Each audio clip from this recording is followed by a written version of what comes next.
todas y a todos. Les damos la más cordial bienvenida a esta conferencia de clausura del Centro de Cine Sombras y Espejos, el cine norteamericano. Para comenzar, me permito reconocer y agradecer la presencia de nuestras autoridades institucionales, la maestra Jocelyn Calderón Guzmán, vicerrectora de Desarrollo y Promoción. Gracias, Hugo.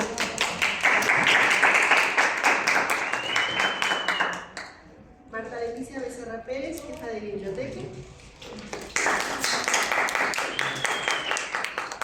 Y en representación de la dirección de la licenciatura en Ciencias de la Comunicación, la maestra Viviana Ramírez.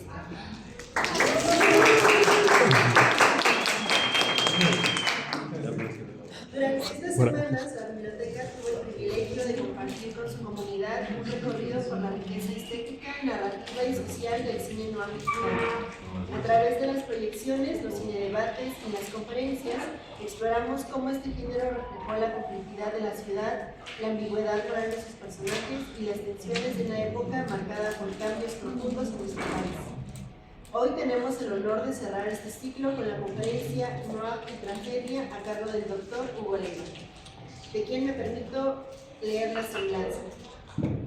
El Dr. Hugo Leiva es académico, periodista, editor, traductor, guionista, actor y productor de cine mexicano. Es licenciado en Ciencias de la Comunicación por la Universidad Latina de América, maestro en Historia del Arte por la Universidad de Bolonia y doctor en Filosofía por la Universidad Michoacana de San Nicolás de Hidalgo. Se ha desempeñado también como profesor en la Universidad Nacional Autónoma de México y la Universidad Michoacana, la UNLA, el Instituto Tecnológico de Estudios Superiores de Monterrey y la Universidad de Morelia.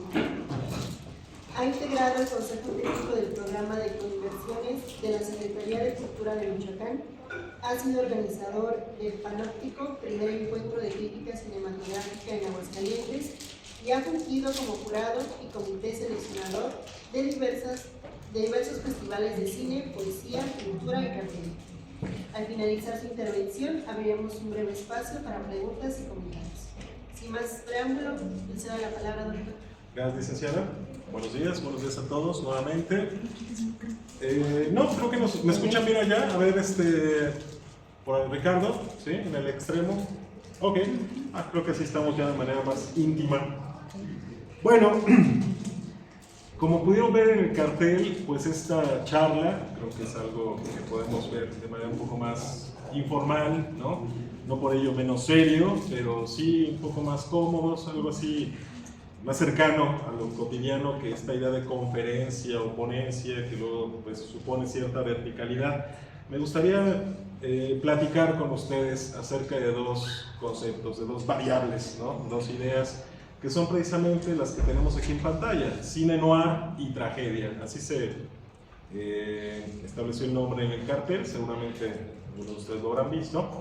Y ahora extiendo un poco más este concepto de contemporánea, porque me parece que este género, no solo en el cine, sino también en la literatura, pues representaría lo que fue la tragedia para los antiguos griegos, o sea, la tragedia clásica, quiero decir, ¿no?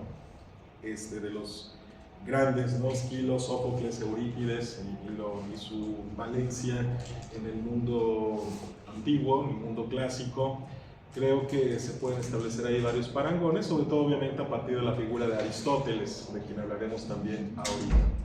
Bueno, estas son las dos variables, cine noir y tragedia contemporánea, de lo que vengo a platicar aquí de manera informal, de manera horizontal con ustedes, platicando de las películas que ya vimos en el ciclo que la licenciada Margarita tuvo bien a organizar.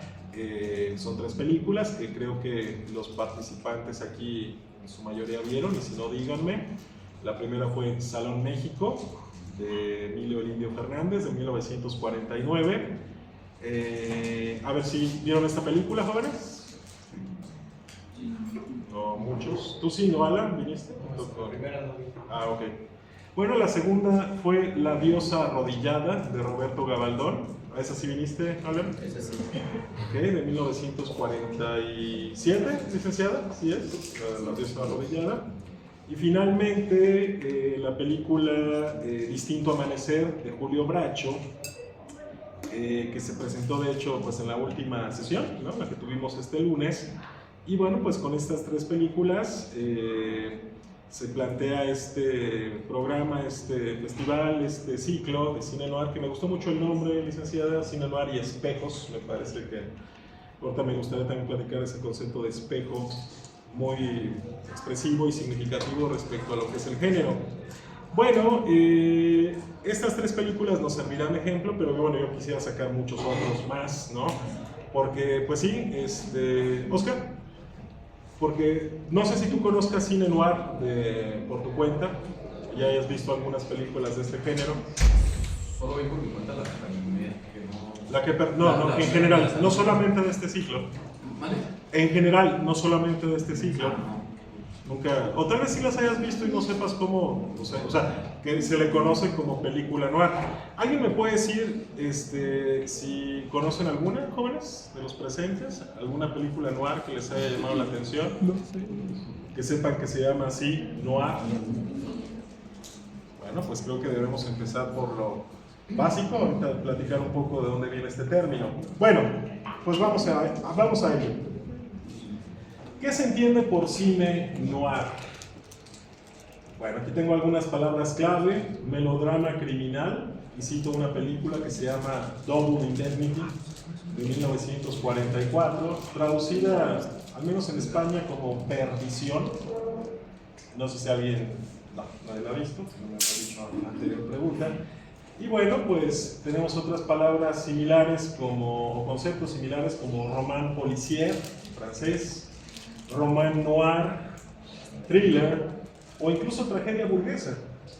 Bueno, el autor Rick Altman, que de hecho algunos de los presentes posiblemente lo conozcan, es un autor que utilizo en algunas de mis clases, en la clase de géneros y análisis cinematográfico. Precisamente este analista nos explica cómo surge el nombre, la etiqueta de este género, lo cual se inserta pues en una reflexión más amplia acerca de cómo se configuran pues las identidades que conocemos del mundo, ¿no? Los nombres, sobre todo porque pues actualmente sabemos que es una preocupación importante, ética, pues temas como la identidad de género. ¿Qué es un género? Partamos de ahí antes de hablar propiamente del cine noir. ¿Qué es género? Así en general, valga la redundancia. No pun intended. Género, a ver si, Dan. Una clasificación, exacto, ¿no? Lo que compartirían un corpus de realidades en común para ponerles un nombre y referirnos justo a su clase, ¿no? A su clasificación. Entonces, pues un género es una identidad. ¿Cómo es que se construye una identidad? Pues ya lo hemos platicado en todas mis clases. La identidad es una convención. Aquí no venimos a hablar de identidades en sí mismas entendidas de manera metafísica, las cosas en sí, el ser en sí, la esencia en sí, sino que los seres, o sea, las esencias, son históricas, son culturales, son convencionales, y se van construyendo a través de distintos mecanismos, a través de distintos procesos, a través de distintas hegemonías también, porque detrás justo del acto cognitivo de dar nombre a una realidad, pues hay una relación de poder, hay una relación de sujeción, es decir, el sujeto que conoce, que nombra, se apropia de esa realidad física al ponerle nombre de acuerdo a sus necesidades simbólicas, a partir de sus necesidades de clasificación, precisamente como decía ahorita Dana. Entonces, pues si la identidad es convencional, pues el nombre también lo es, y esto pues creo que es obvio, sabiendo que cada lengua, cada cultura, pues no solo define, sino que nombra de manera distinta a otras culturas aquellas porciones de realidad que les son pertinentes, ¿no? Un ejemplo, si se quiere banal, pues sería la palabra perro, en español pues así se nombra, pero en inglés se dice dog, en italiano se dice cane, en francés se dice chien, y así, ¿no? Entonces cada lengua decide a modo suyo pues qué identidades pueblan el universo semántico que justo las constituyen. Y entonces vemos que estos nombres pues tienen un carácter arbitrario si los comparamos con la decisión de otras culturas. Y de esto nos habla mucho Ferdinand de Saussure, uno de los padres de la semiótica o semiología, como él la llama, es decir, la ciencia de los signos en el seno de la vida social. Y ciertamente un nombre es un signo, una representación, no de una persona que nombra, ni de un objeto que pretende ser o va a ser nombrado, sino de la relación entre ambos. Es decir, por eso digo que un nombre refleja un acto cognitivo, una selección, una parcialización de la realidad que va a ser bautizada justo bajo una cierta etiqueta con la que será conocido y usado, ¿no? Referido, referenciado esa experiencia, ese acto, esa actividad. Bueno, esa práctica en pocas palabras. Entonces, curiosamente el cine noir no fue siempre noir, al menos en el sentido de su nombre. Originalmente, las primeras películas que se consideran pilares de este género, que aparecieron en los años 40, pues tenían estas etiquetas que vemos aquí. Melodrama criminal. Si ustedes ven Double Indemnity, es como que, no sé, el paradigma del noir, ¿no? Y van como ni siquiera tiene ese nombre al inicio. Melodrama criminal, poniendo atención más bien a aspectos ligados pues al conflicto, al drama existencial, a la emotividad de la trama, ¿no? De las situaciones representadas, y obviamente pues en un universo de delincuentes, de ahí pues el adjetivo criminal. Pero es interesante cómo se ponga atención a ciertas cosas de la película y no a otras respecto al paradigma que los nombra, ¿no? Y yo esto justo lo comentaba, ya tratando de hacer más interactivo esto, justo con la película La diosa arrodillada. Yo mencionaba en aquella ocasión, y lo volví a decir ahora en la última sesión, que era la película menos noir de las tres que me parecía a mí, ¿no? ¿Por qué? Pues porque por razones formales, o sea, por elementos de construcción icónica, sintáctica de la película, pues no se veía ese énfasis con que las películas noir se conocen. Muchas personas imaginan o piensan en el cine noir y se imaginan una película, de gángsters o algo similar, pero con fuertes contrastes cromáticos, es decir, con la oscuridad como verdadera protagonista, ¿no? Sombras, puntos de vista anómalos de la cámara, énfasis en ciertas realidades, como por ejemplo los primeros planos, las expresiones de las caras, objetos simbólicos en detalle. Este tipo digamos, de imágenes vienen a la mente cuando hablamos de cine noir, es decir, es un cine oscuro, ¿no? Un cine contrastado. Entonces vemos que originalmente pues no se ponía tanta atención en ello, a cómo estaba hecha la película en cuanto a fotografía o edición, por ejemplo, sino más bien a la trama. Y hablando de la película La diosa arrodillada de Gabaldón, pues no tiene una fotografía tan enfática, tan expresiva, tan contrastada. De hecho es bastante, podemos decir, común, y no quiero con esto decirlo en un sentido despectivo, pues después de todo hablamos siempre de Gabriel Figueroa, ¿no? Uno de los máximos representantes de la fotografía cinematográfica de la época de oro, y bueno, pues un paradigma cultural en muchos otros aspectos, no solo en el formal artístico, me refiero también al tema de sus fotos, ¿no?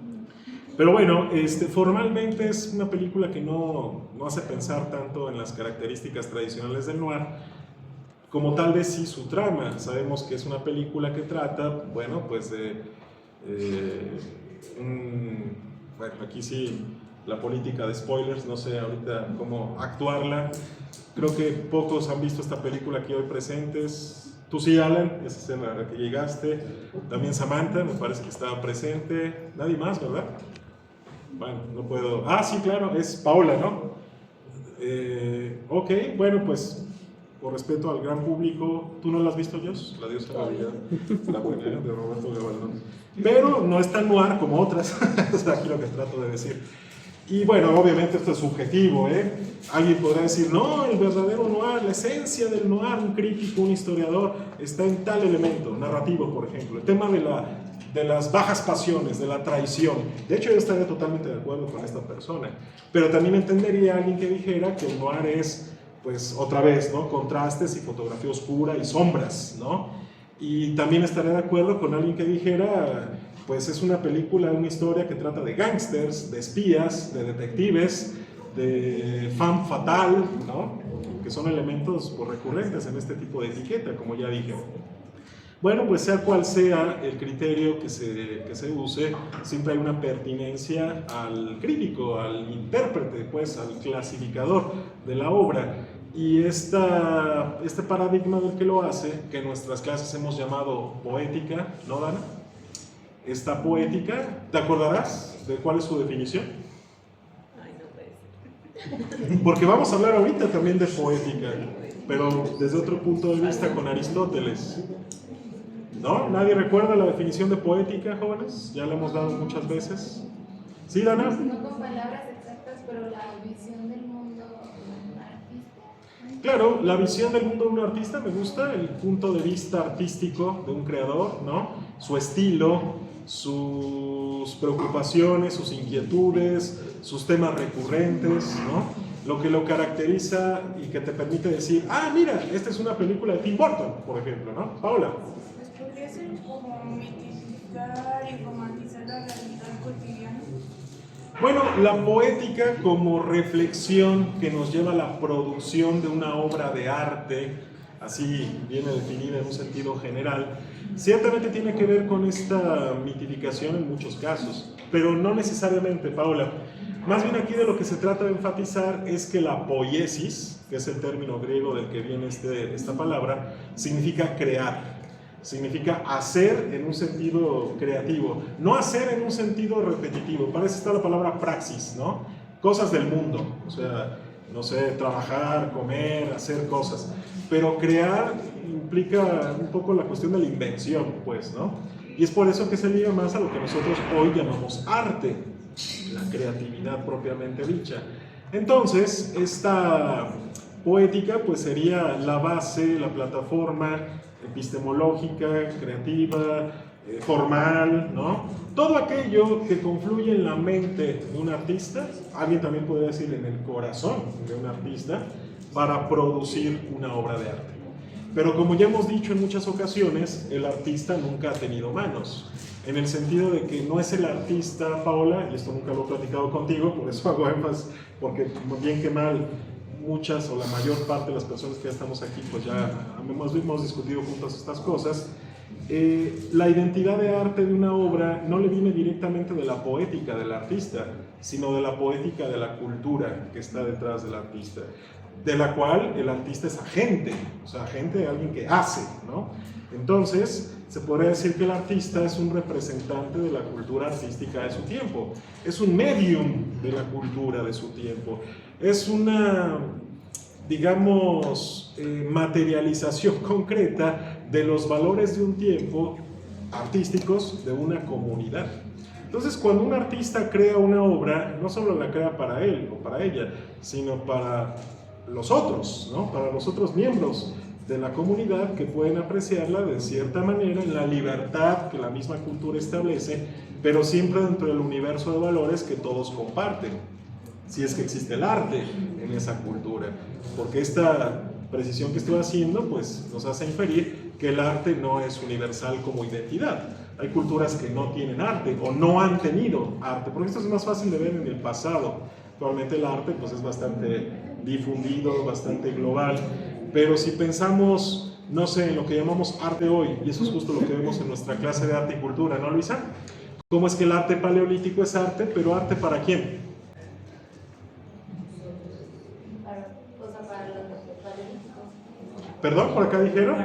Para nosotros, ¿no? Claro, somos nosotros quienes le damos esa etiqueta de arte, porque estas pinturas rupestres, esos bisontes que vemos pintados en las paredes, son pertinentes a nuestros valores artísticos y a nuestra historia del arte, precisamente. Pero si pudiéramos volver en el tiempo y preguntarle a los artífices que hicieron materialmente esa modelización, esa representación en esas cavernas, pues no tiene ni siquiera pues, la palabra arte o la práctica arte, que es en realidad de lo que aquí estamos hablando, ¿no? Y no porque sean mejores o peores que nosotros, simplemente su cultura no determina y no nombra esta práctica arte así como nosotros. No existe, está tal vez diluida esta práctica en otras o recibe otros nombres, pero pues esto no significa que haya menos o más creatividad, simplemente no está distanciada o sintetizada respecto a otras, ¿no? Y esto es algo que sí tiene un nombre y tiene una determinación histórica muy concreta a partir de lo que hace Occidente. El nombre arte, pues lo sabemos, viene del griego techni, ¿no? Ars, artis, ya luego en latín, arte. Y bueno, pues más allá de este cambio de nombre, pues también sabemos que cada cultura llama arte a cosas muy distintas. Y precisamente el hecho de que se llamen igual, arte, pues nos saca de onda y creemos que tiene una valencia universal. Pero de esto ya hemos hablado mucho. Pero es importante recordarlo, el concepto de poética, porque precisamente el género es una poética y el género también es una identidad. Hablando obviamente de arte, ¿no? De cine. Entonces, en sus inicios, pues cuando aparecen estas películas donde salen gángsters y donde salen traiciones, donde salen mujeres peligrosas con pistolas y hombres vestidos con sombreros fedora, ¿no? Y cosas así, pues lo primero que la cultura de ese tiempo, me refiero a los años 40, interpreta y nombra, pues es este tipo de términos, melodrama criminal. Se pone más atención a la trama y a sus rasgos emotivos y a su universo criminal que a otro tipo de características. Lo mismo con el término de abajo, román policial. Román significa novela, entonces novela policíaca o novela negra, que es donde ya empieza precisamente a surgir los términos que conocemos hoy, a partir de ciertos críticos franceses de finales de los años 40, en pocas palabras, para no ser tan exhaustivos y mantener el tono general de nuestra plática. Si nos vamos ya en ¿quién fue el primero que usó la palabra noir?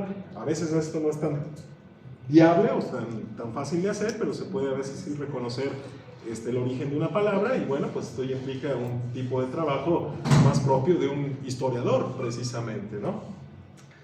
Bueno, otra palabra emparentada es la de thriller. Sabemos que en inglés to thrill significa estremecer, ¿no?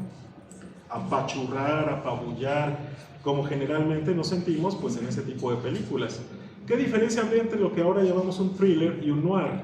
Bueno, pues yo diría que el thriller es más suspenseful, ¿no? Más emocionante en el sentido de tener más suspenso que el noir.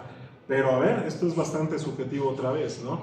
Yo diría que todos los thrillers, todos los noir son thrillers, pero no todos los thrillers son noir. ¿Estarían de acuerdo con esta equivalencia o no? Se supone que una película noir te tiene que estremecer, te tiene que apabullar, sobre todo por esta atmósfera sombría de la que ya hemos hablado, por este mundo de criminales, de gente de bajas pasiones, de bajos mundos, de gente amenazante, en pocas palabras. Y obviamente pues hay un conflicto, hay un problema que se tiene que resolver a partir, obviamente, de ciertos recursos que hasta el final, de acuerdo con la receta aristotélica que vamos a ver a continuación, pues nos mantienen en vilo. Ya veremos qué significa esta palabra catarsis con Aristóteles y cómo viene después del clímax, del momento más álgido de una narración, más allá de que sea thriller o noir. Es como que una receta general para hacer una buena historia, la que se deriva de esta reflexión aristotélica. No solo es la receta para una tragedia, su poética, sino una receta para hacer cualquier historia. Y no solamente cualquier historia, sino cualquier obra de arte en general, diría yo. Bajo ciertas, obviamente, premisas culturales occidentales, ¿no? Porque tampoco es la única manera de hacer historias u obras de arte. Bueno, entonces, thriller es una palabra ahí emparentada. De hecho, pensemos en alguno de los directores que han hecho mucho cine noir en el siglo XX, de los más famosos. Alfred Hitchcock, por ejemplo, ¿no? ¿Alguien ha visto alguna película de Hitchcock, jóvenes? A ver si, ¿cuál has visto? Rogue, gran película, noir. Y aun cuando no salgan ni policías ni ladrones, bueno, creo que salen no, de hecho no sale a cuadro, nada más se escucha que llegan las patrullas, pero nunca sale un policía o un gángster, y sin embargo es noir por otras razones más morales, razones más existenciales que nos llevan a pensar cosas relativas a la muerte, a la traición, al asesinato, que ya vemos que pues no necesariamente tienen que ser gángsters los protagonistas. los agentes de estas acciones, lo cual nos explica cómo es que ciertamente la diosa arrodillada, aun cuando no tenga ese universo tan de delincuentes y demás, que también los tiene en cierto sentido, de cualquier manera se puede bien identificar como una película noir, ¿no? Pero bueno, regresemos con Hitchcock. Hitchcock es llamado el amo del suspenso, porque sí tenía en vilo a sus audiencias, ¿no? Era un tipo muy hábil para saber construir una narrativa, sobre todo visual, aparte de que es un gran director, creador de tantos artificios, lenguajes, etcétera, ¿no? Hablar de Hitchcock, pues sí es otra vez desviarnos mucho, pero pensemos en películas como Psicosis, ¿no? Como La ventana indiscreta, como Vértigo, ¿no? Se hablaba también ahorita de Rope, que se llama La soga en español. Pensemos, por ejemplo, no sé, Los pájaros, aunque esa más bien es más tipo sci-fi, terror, podríamos llamarla, que otras, ¿no? Pero siempre le gustó este ambiente urbano, oscuro y ligado, insisto, al tema de la muerte a Hitchcock. Ahora, pensemos en Psicosis, tal vez su película más famosa, ¿no? Bueno, pues, obviamente relativo, pero alguien, pues, o sea, ahora que viene Halloween, ya ven que empezó octubre, jóvenes, pues se convierte en un símbolo de películas de terror. Pensemos en los primeros planos de Marion. De hecho, ¿por qué no ver algunas imágenes? Y de hecho quería ilustrar.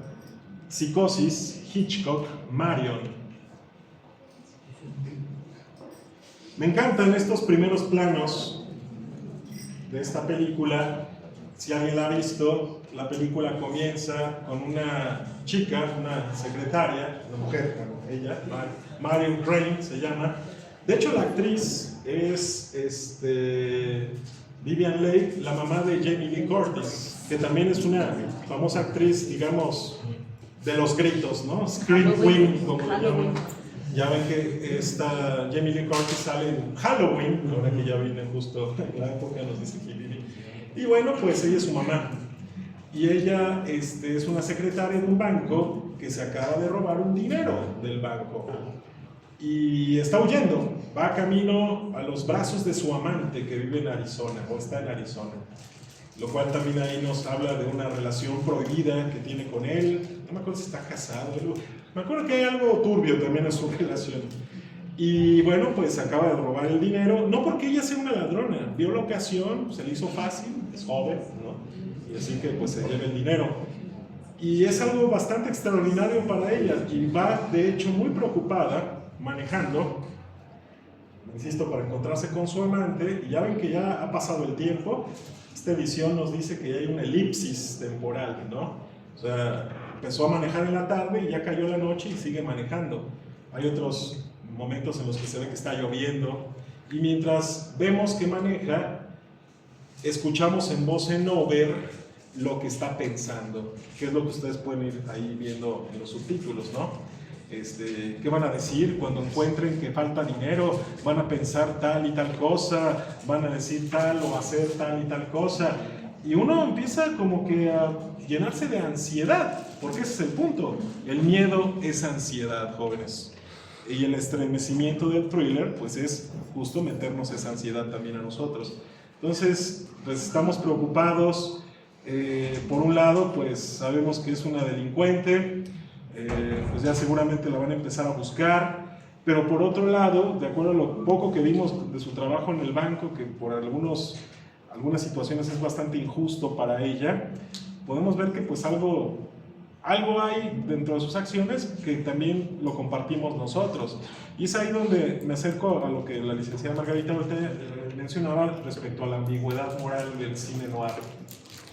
Es un cine que tiene ciertos valores éticos, ¿no? Morales, que pues justo sus personajes los encarnan de manera ambigua.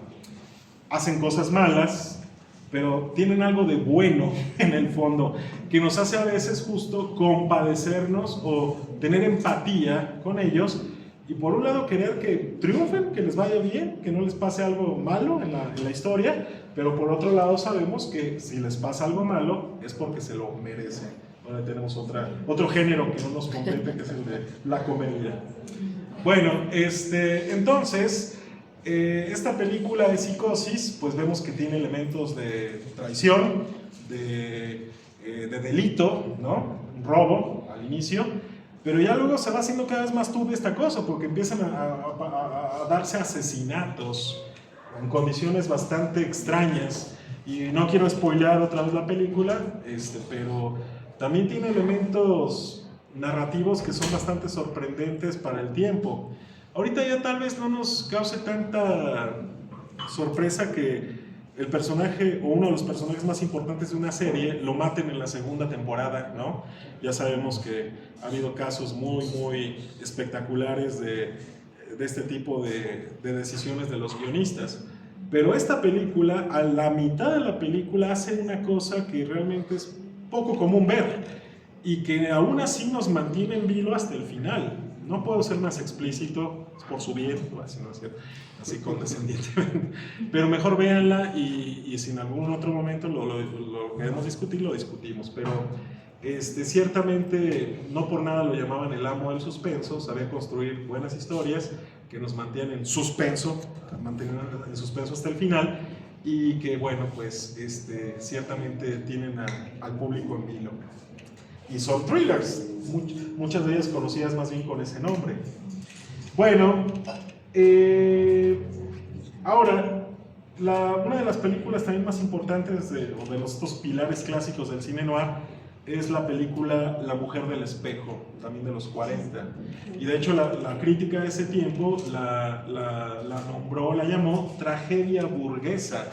Entonces, no había todavía el nombre noir, pero ya se veía justamente esta conexión que aquí trato de explicar, como el noir pues sería una suerte de tragedia contemporánea. Bueno, estas son las películas que entre julio y agosto llegaron a Francia desde Estados Unidos y que empezaron a delinear esta identidad, este género. La mujer del cuadro, dije del espejo del cuadro, quise decir. Perdición, Double Indemnity, que era la que les mencionaba hace rato, que la llamaron melodrama criminal. Laura, sobre todo diría yo El halcón maltés, con Humphrey Bogart, que es también un actor que si lo pensamos, siempre lo pensamos con su sombrero fedora, aun cuando no es una película noir como Casablanca, por ejemplo, ¿no? O El tesoro de la Sierra Madre, que es una película más de aventuras. Y Historia de un detective. Estas películas que llegaron a Francia, de inmediato la crítica las empezó a interpretar, a nombrar como negras, sombrías, y de ser un adjetivo, nos dice Rick Allman, el autor que les mencionaba ahorita, se vuelve un sustantivo, con el uso, con la repetición en los medios, cosa que quienes estudian aquí comunicación, ya lo hemos comentado en varias ocasiones, como hay un trabajo de imitación, de influencia, de estandarización, en la que figuras que son líderes de opinión de una comunidad empiezan a moldear esa conciencia colectiva. Y es ahí donde justo se institucionalizan las palabras, por ejemplo, las identidades. Entonces, pues son estos los pilares, las primeras películas que empezaron a darle nombre a un género. Y ahí tenemos una referencia, el cine negro en 100 películas, Antonio Santamarina, donde pues justo el autor nos explica un poco esta tradición histórica, desde los 40 hasta la actualidad, donde podemos ver películas, no sé, como Pulp Fiction. No sé si estén de acuerdo que Pulp Fiction podría ser un noir. A ver, una de Scorsese. A ver, Diana, tú que estás por aquí, ¿te gusta el cine de Scorsese? Diana Elizabeth. Una película que tú creas que es noir. Por ejemplo, la última que presentó en el festival el año pasado, ¿no la fuiste a ver? ¿No? A ver aquí, Julio. El irlandés. El irlandés. Díganme si no es una película noir. Y pues ahora sí que puros mobsters, ¿no? Puros delincuentes, gangsters. Y vemos ahí un poco también la tradición cultural que está detrás de esta identidad. El gángster, pues no nada más es el tipo de fedora con la gabardina, si lo pensamos en un sentido clásico, porque actualmente el gángster podría tener otra iconografía, de hecho, como de hecho la tiene. Ya nadie usa tristemente sombreros fedora, pero también pensamos tal vez en un italoamericano o posiblemente en un irlandés, que son dos de los grupos, digamos, de inmigrantes que a principios, sobre todo del siglo XX, constituyen las células delictivas que preocupan a Estados Unidos, ¿no? Ya sabemos que en Nueva York, Little Italy, ¿no? Al Capone en Chicago, pero además otros exponentes irlandeses como Bugley, que también es tema de otra película de Scorsese, delincuente irlandés, que es el protagonista de Los Infiltrados, de Departed, por ejemplo. Sí, ahí atrás. Por ejemplo, ¿usted consideraría la última, la de Scorsese, Los Asesinos de la Luna, como cine noir? Totalmente. ¿Tú no?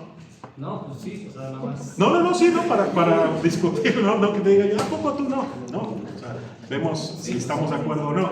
A ver, pues, para empezar el tema, ¿no? Crímenes, asesinatos, atmósfera sombría, tal vez no muy enfático en un sentido formal, que tú digas que la fotografía es expresionista, ¿no? Pero también, de hecho, yo estuve presente en la exhibición de esta película el año pasado, vino el director de la fotografía, Rodrigo Prieto, mexicano, que ha trabajado ya en varias con Martin Scorsese, y un tipo bastante jovial, no creo que llegó acá todo oscuro, su sombrero, y la película no me parece así tan marcada, pero pues otra vez, lo que para unos la identidad del género está en lo formal, para otros más bien en otras cosas, como en la trama. Y hablando de la trama, pues hablamos de una comunidad de nativos americanos, indios, que se volvieron millonarios porque encontraron petróleo, ¿no? en sus terrenos, en sus territorios. Sabemos que pues, los indios norteamericanos fueron confinados a reservaciones en el siglo XIX y en el XX. Y bueno, pues en esas reservaciones pues hay una suerte de autonomía respecto al resto de Estados Unidos, y sabemos que en estas reservaciones hay casinos, por ejemplo, cuando en el resto del país, salvo contadas excepciones, es ilegal, y otras consideraciones. Sandra. La película de The Gentleman de Guy Ritchie sería noir. Sí, no, yo totalmente también ahí estaría de acuerdo con esa clasificación, pero también sería consciente de que, otra vez, dependiendo de la subjetividad de las poéticas de otras personas, cuando hablo de poética ya hablé de la cultura artística, pero también me referiría al artista. Aquí también me refiero al crítico. Yo tengo mi poética como crítico, es decir, mi visión artística de la obra, de la misma manera que un artista tiene una visión artística que le permite producir la obra.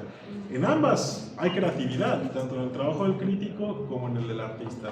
La práctica, la materialización, la agencia de la cultura artística que vive en quien hace la obra misma como materialidad, y quien la usa o la interpreta. Entonces, desde mi punto de vista crítico, totalmente Guy Ritchie, no solo Los Caballeros, sino toda su poética, bueno, salvo la película que hizo con Madonna tal vez, o Aladdin, pero incluso Aladdin, fíjate ahí la cuestión provocadora, Diana, Sandra, ¿tú viste Aladdin, la de Guy Ritchie? Pero conoces a Aladdin. Bueno, la de Disney, tal vez la versión más famosa, ¿no? Hizo un remake, creo que en el 2018, si no me equivoco. Guy Ritchie, live action, ¿no? Ya que están de moda ahorita las live action como remakes. Y alguien dirá, pues no tiene nada que ver con el noir, aun cuando ves en la fotografía estos tonos ocres, oscuros, contrastados, tal vez no tanto, pero ahí están. Esa es la poética de Guy Ritchie, su estilo. Poética como sinónimo de estilo, que es el nombre que también viene del latín, stilus, que se refería, esta es una pen stylus, stilus, ¿cómo se pronuncia en inglés? Que justo se refería al punzón que usaba un escriba para incidir en las tablillas, ¿no? de la burocracia romana, digamos así, en la antigüedad. Entonces uno leía la tablilla escrita, incidida, ¿no? Grafía, escritura, por ejemplo en italiano grafiare significa rasguñar, ¿no? Incidir. Y uno veía en la tablilla escrita por los tiempos romanos, que pues tenía ciertas características la incisión, lo cual nos llevaba al tipo de punzón que se había usado. Y eso justo es el estilo, stilus, pluma, ¿no? Pluma, pues lo que llamaremos pluma hoy en la actualidad. Entonces, pues esa es la pluma, ese es el estilo de Guy Ritchie.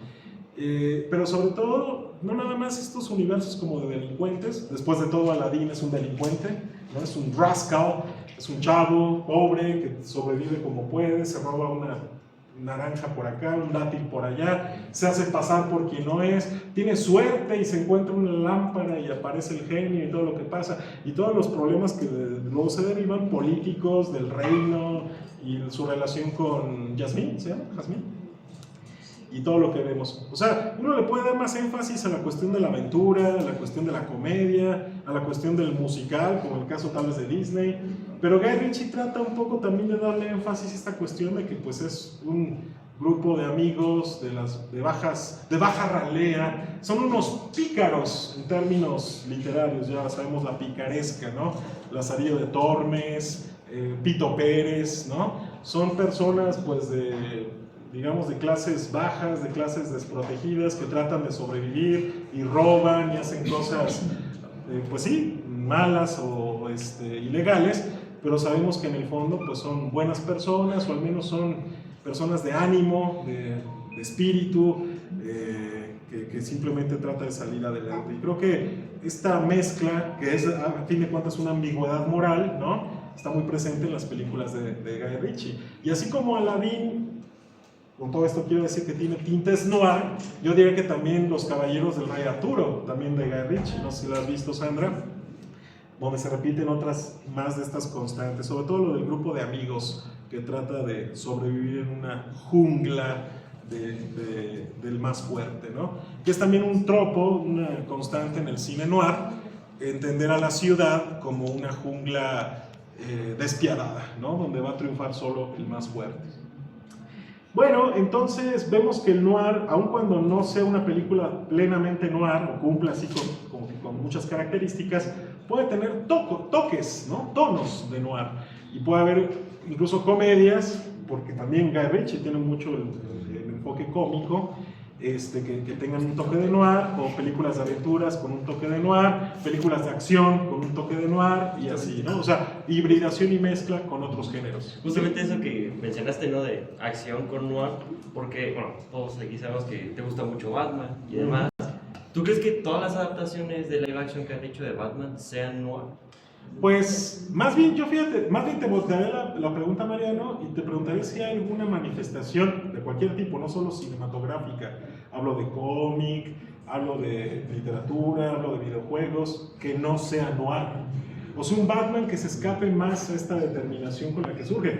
Porque, a ver, si no recuerdo mal, Batman salió en 1941, Mariano. No, pero ¿O 39? De 39. Finales de los 30. Finales de los... Pero ya como que la fama, principios de los 40, o sea, coincide más o menos con esta década, ¿no?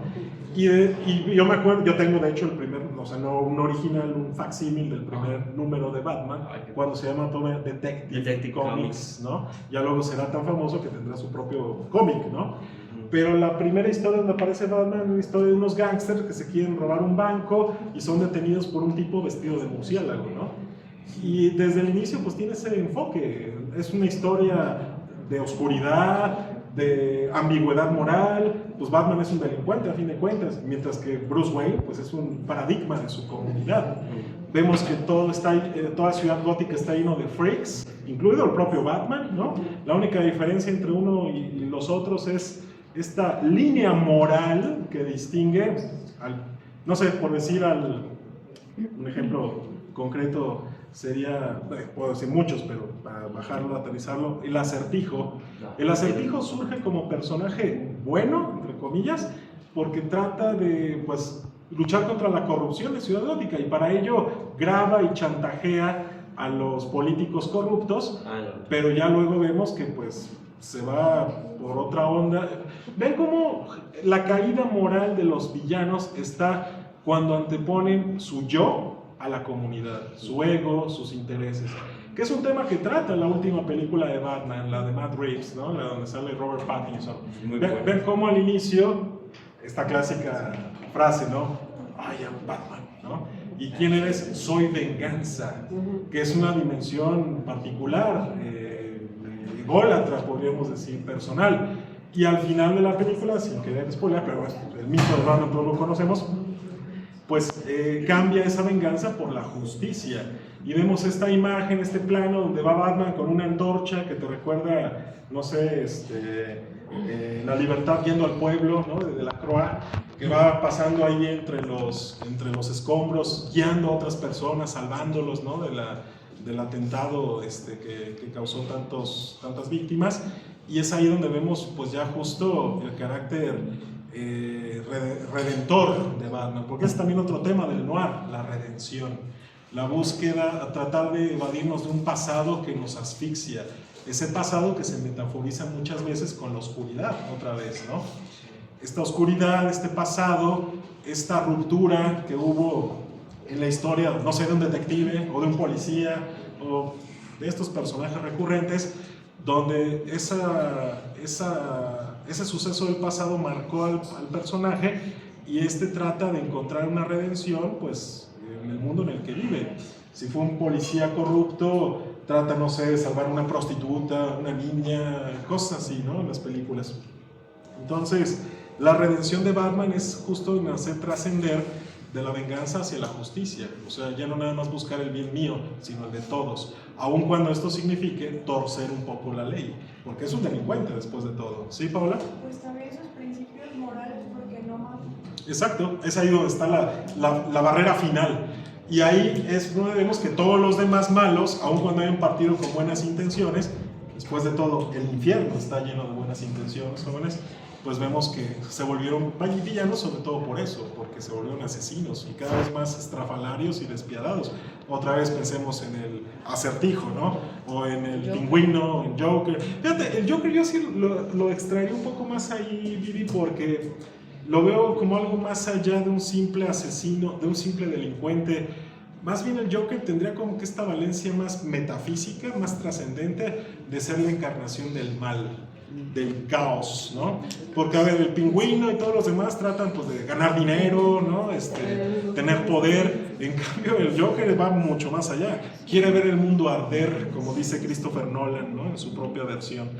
Y la verdad es que creo que es una de las mejores caracterizaciones, no hablo tanto del actor, que también, Heath Ledger es un genio ahí, pero sobre todo del personaje, o sea, construirlo de esa manera, a diferencia de las caricaturizaciones que en otro momento ha habido, que no es que estén mal en sí. Yo adoro el Joker de Tim Burton, ¿no? Jack Nicholson es un gran trabajo, como también de chico me encantaba César, se fue el apellido, el de la serie de Adam West, ¿no?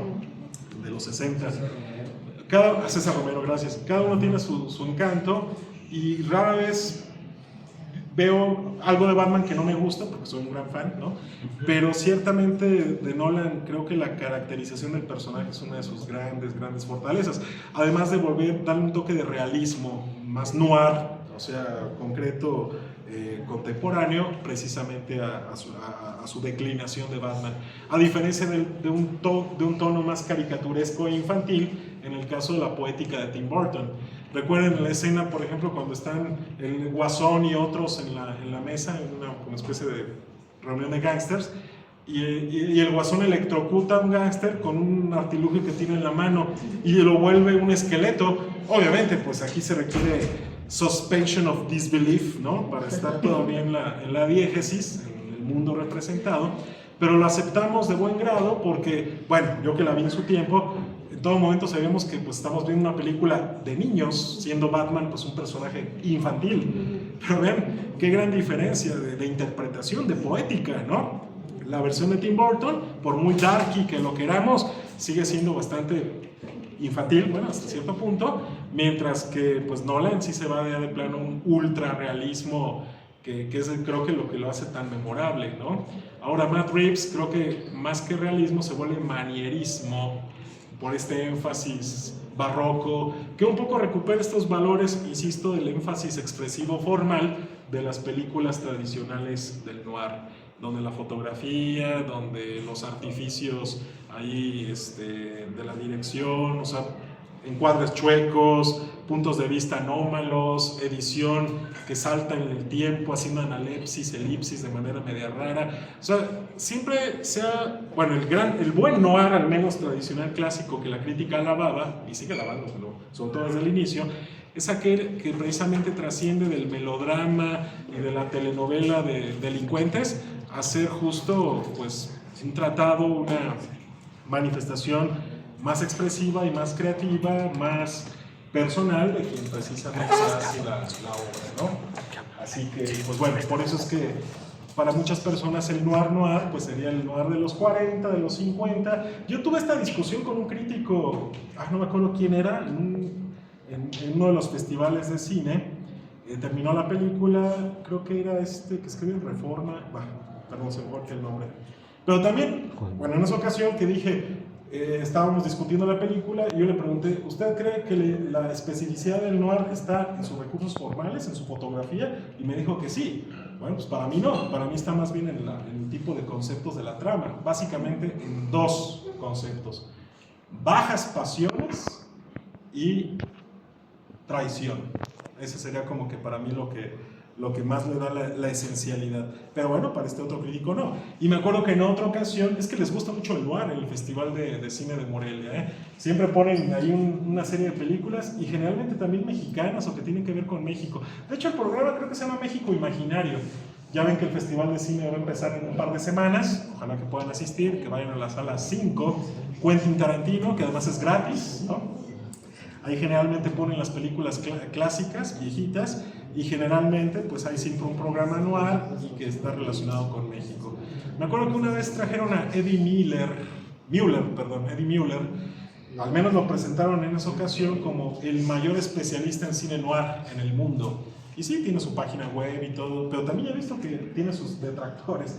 No todo el mundo le da ese título universal, ¿no?, de mayor especialista en cine noir.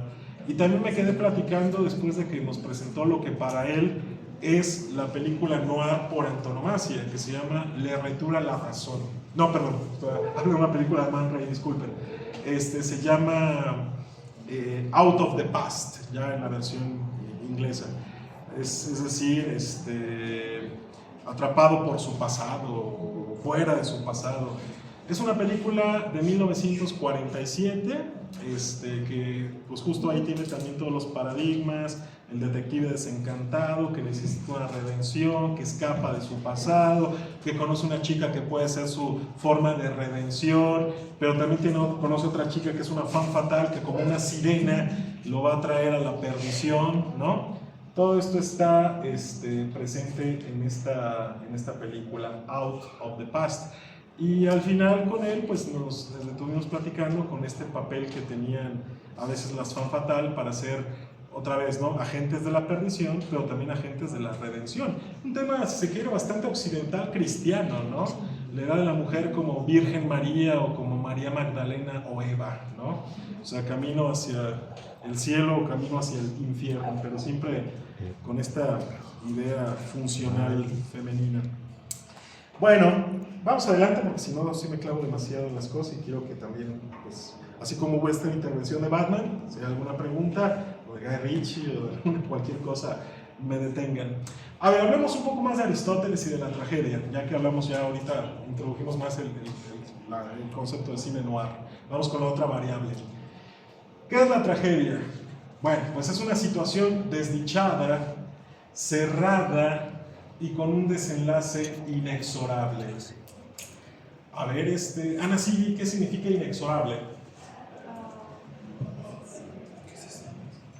Como que no. A ver, Dana, ayúdanos. A ver, Sandra, por ahí atrás. Algo inevitable. Inevitable, que no se puede eludir, que no se puede uno zafar, ¿no? Que así va a terminar porque así va a terminar. También es una de las especificidades del género noir, la tragedia del destino, y ya vemos cómo se conecta con la tragedia clásica. ¿Cómo les va a los que en el mundo clásico tratan de anteponerse al destino, jóvenes? Llámese un Edipo Rey, ¿no? O las tragedias ya tal vez más modernas, contemporáneas, Romeo y Julieta. A ver, bueno, spoiler, alert, jóvenes. ¿Sí saben en qué termina Romeo y Julieta?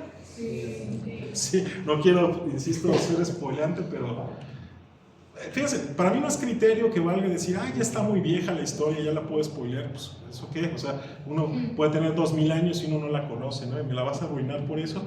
Bueno, trataré pues de no arruinar, jóvenes, pero saben en qué termina quienes la hayan visto. No termina bien, es una tragedia, y esto se sabe de antemano, ¿no? Shakespeare pues hace varias tragedias. Y pues la verdad es que no termina bien y son dos chavitos, dos adolescentes que por el hecho de ser tan jóvenes, tan inocentes, ingenuos, buenos, a diferencia de sus familias, porque son hijos de dos familias que están enemistadas, los Montesco y los Capuleto. De hecho, pues esa es la premisa. Dos familias que están enemistadas a muerte, sus hijos se enamoran y bueno, pues se crea esta situación insalvable de que pues cómo te vas a casar con el hijo de mi peor enemigo, ¿no? Entonces vean cómo estos pobres chavos tienen que luchar contra el destino, entendido como una gran fuerza que los apabulla, que les roba su individualidad y su agencia, su voluntad de estar en el mundo de cierta manera, su libertad, ¿no? Y bueno, pues a ese tipo de cosas nos referimos. ¿Es una situación desdichada? Pues sí, como termina, que no quiero decirlo. Dos, cerrada, pues sí, es un mundo que asfixia, que no admite escapatoria. Yo lo mencionaba en la primera película, aquí la licenciada no me dejará mentir, la de Salón México, como tenemos esta mujer, Marga López. ¿Sí es Marga López? Ahí ya estoy confundiendo con la última. Ya vimos mucho noir en las últimas semanas, ¿no? Bueno, Marga López, que está atrapada en un mundo que no le da salida, jóvenes.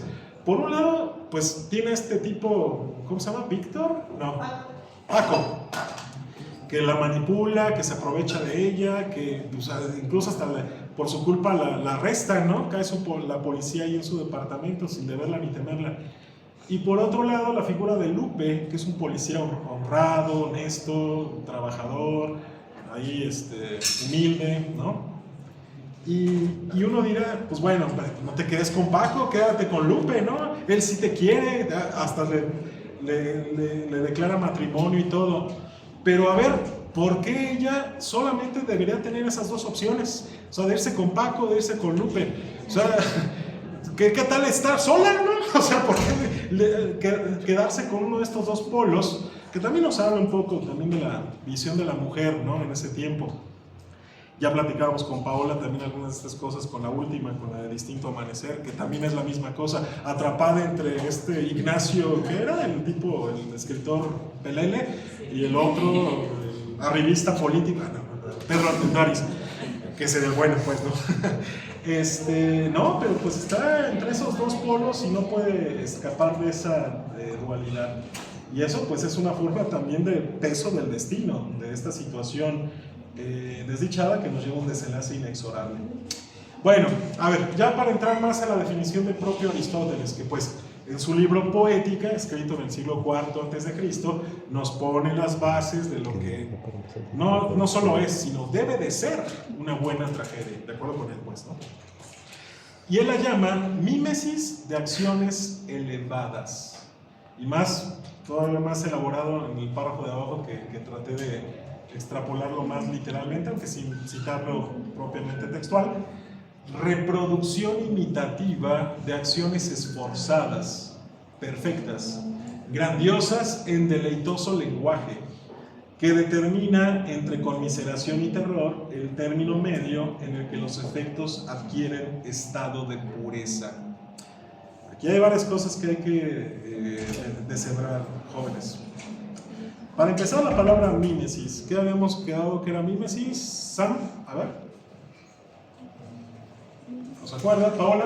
Imitación. Imitación, o sea, reproducción, lo que está ahí abajo. Es sinónimo de reproducción, de representación, ¿no? De imitación, que es lo que literalmente significa, lo que nos decía Paola, y de ahí vienen términos como mimo, ¿no? Porque imita, o meme. O sea, un meme es una imagen que pues, se imita, se repite de otra cosa, ¿no? Y obviamente pues ahí para hacer otro tipo de discurso, realmente cómico, ¿no? O satírico. Pero bueno, entonces es una imitación, una reproducción imitativa, ¿sí? De acciones esforzadas. A eso me refiero con acciones elevadas.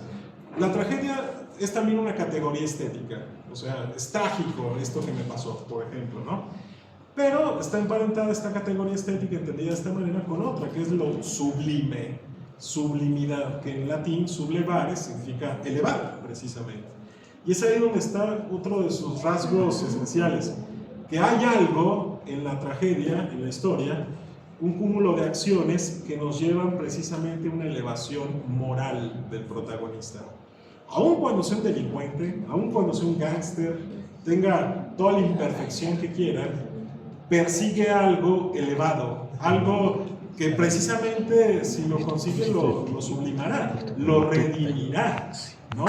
Es esa búsqueda de ser mejor en algún aspecto o de enfrentarse a una fuerza colosal, y ya simplemente por enfrentarse a ella pues tendría esta gloria que hace que la tragedia se emparente también con la épica, con la epopeya, nos dice Aristóteles, ¿no? Historias épicas, historias grandes. A ver, hablábamos ahorita de hibridación, ya regresó Mariano, hablábamos hace rato de Batman, y yo decía cómo el noir pues puede tener toques en otras películas que se identifiquen con otros géneros. A ver, pensemos en John Wick. Es una película muy popular, creo que la hemos visto muchos. ¿Tú la has visto, Mauricio, John Wick? Bueno, ahorita va la 3, ya salió Ballerina, que es como un spin-off, y ya también hay una serie en Prime que se llama Continental, dentro de su universo, como se usa decir ahora, o en términos clásicos, diégesis. A ver, recordemos, Luciana, ¿qué es diégesis? ¿Recordarás? Sí. ¿No? ¿Alguien recuerda? Universo representado. Cinematográfico. Sí, pero también literario. Es más, podemos extender el concepto a cualquier cosa, de representación, para no quedarnos solo ahí. Pero sí, tradicionalmente se entiende como un universo cinematográfico o literario, diégesis. Entonces, dentro del mundo de John Wick, dentro del universo de John Wick, como también está el universo Marvel y otros más, Star Wars, Harry Potter, y ya ven cómo se ha creado esta cultura de los spin-offs, que es a fin de cuentas pues la narrativa transmedia que actualmente nos caracteriza, o la transnarratividad, también podemos llamarla de esta otra manera. Bueno, la cosa es que John Wick parte de una película que de hecho no pretendía ser originalmente una franquicia, o sea, no creía pues que hubiera tenido ese impacto entre la gente. Yo me acuerdo cuando salió, creo que en el 2014, si no recuerdo mal, John Wick, pues salió como una película X, ¿no? Keanu Reeves, me gusta Keanu Reeves, ¿no? Me gustan las películas de gángsters, se ve que es de gángsters, vamos a verla. Y bueno, pues quien no la haya visto, pues que sepa que es una película que parte de una, si se quiere, banalidad, que desencadena una colisión, un choque de mundos, un cambio en el statu quo brutal. Y les digo brevemente, también procurando no spoiler. Pues un gángster retirado, un asesino profesional retirado, pues se retira con su novia, con su esposa, y bueno, pues de improviso la esposa muere, tiene una enfermedad, y de manera sorpresiva pues deja solo a John Wick. Estoy hablando del principio, ¿no crean? Y bueno, pues como último regalo de su esposa, el protagonista, este asesino a sueldo retirado, recibe una perrita en adopción, que luego unos malvivientes se meten a su casa y la matan, y se roban su coche, un Mustang 69, si no recuerdo mal, precioso de hecho. Y bueno, pues esa es la presentación del conflicto de John Wick. Y sí, aparentemente alguien dirá, pues, ok, te robaron un coche, mataron un perro, pero pues bueno, no es tan importante. Bueno, pues quien conviva con perros, gatos, fíjense cómo me gusta llamarlos mascotas, con estos seres, pues sabrá que no son simplemente una mascota o un animal que está ahí como un adorno o un objeto, es un miembro de la familia, es alguien que tiene mucha significación posiblemente para nosotros. Bueno, o al menos la tiene para John Wick. Que ya luego que le hicieron eso, pues ahora sí que quiere ver el mundo arder, ¿no? Es Orlando Furioso, ¿no? Sale de su casa y se va a enfrentar contra toda la mafia rusa, simplemente para vengar a su perro. Ya luego la 2 va a recuperar su Mustang, pero bueno, ya es derivativo, ¿no? Al menos la primera es eso. Y esta colisión, esta lucha de titanes y desigual, total, una persona contra la mafia rusa en general, y todo lo que después se desprende, porque ya luego ven que en las otras películas, 2, 3, creo que 4 de hecho, no solo 3, ¿no? Sí, no, son 4. La cual sí, y todas las he visto, ¿no? Es que ahorita estoy pensando en varias cosas a la vez. Pues ven todo el mundo que se creó justo a partir de esta colisión, ¿no? Y bueno, pues la 1 creo que es la mejor. Me han gustado pues todas, o cosas de todas, pero la 1 sí para mí, más allá pues de mi gusto por este tipo de temáticas y de... Traten de no hacer tanto ruido, jóvenes, al salir, por favor, que distraemos. Gracias. Pues ciertamente nos lleva a esta...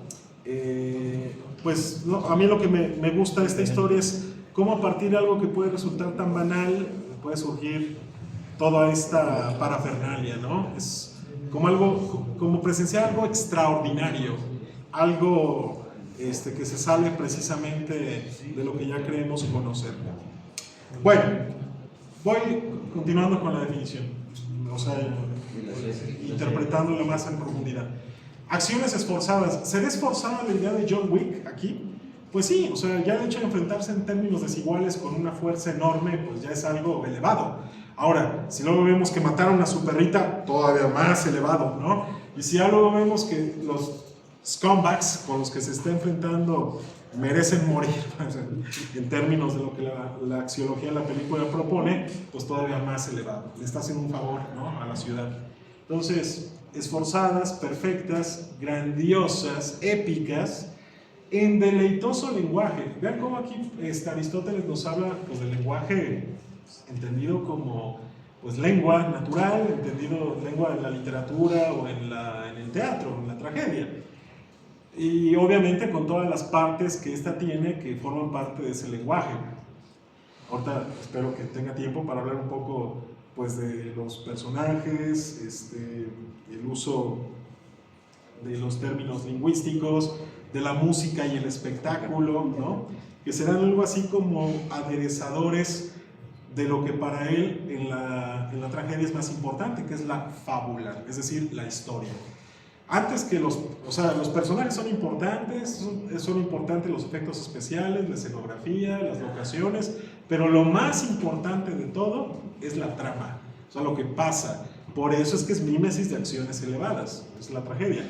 O sea, lo que más importa es que las acciones sean verosímiles, y susciten compasión y temor, pues, en el escenario. Ahora, si le metes una buena escenografía y le metes un buen coro y unos músicos, eso pues obviamente le da más punch, pero no confundir con que eso es lo más importante.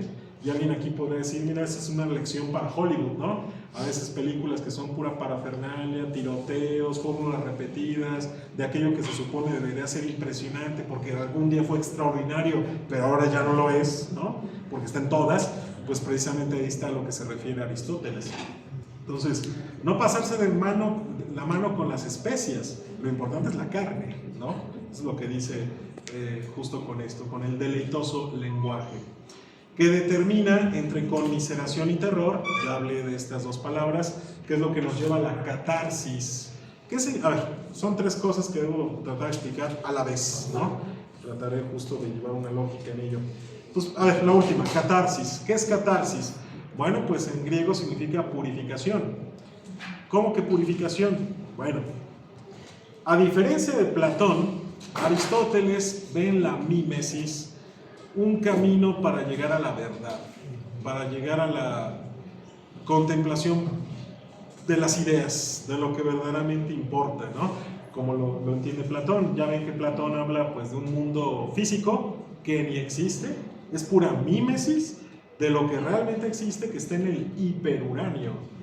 Uranio, pues en griego significa cielo, ¿no? Hiper, más allá. O sea que la verdadera realidad para Platón está más allá del cielo, está en un mundo de las ideas, donde viven las ideas eternas, inmóviles, fijas, y la única manera de llegar ahí es con el intelecto, con el logos, o muriéndose, para ya luego reencarnar otra vez y estar constantemente en este mito de que Platón nos explica en el libro Días de la República, tratando de pues, ser mejores personas. Es todo un tema también que también se acerca mucho al noir, pero no tengo tanto tiempo ahorita para discutir el mito de Simplemente decir que pues, Platón desprecia el mundo físico y todas sus veleidades, y pues más desprecia a los que imitan lo que ya de entrada es imitación, como los artistas. Los artistas deberían estar expulsados de la República Ideal de Platón porque son imitadores. Ahora, podemos hacer la distinción porque la hacen, ¿no?, los artistas imitativos, ¿no? esa es una pregunta que lanzo en mis clases de estética, de arte y cultura, ¿no?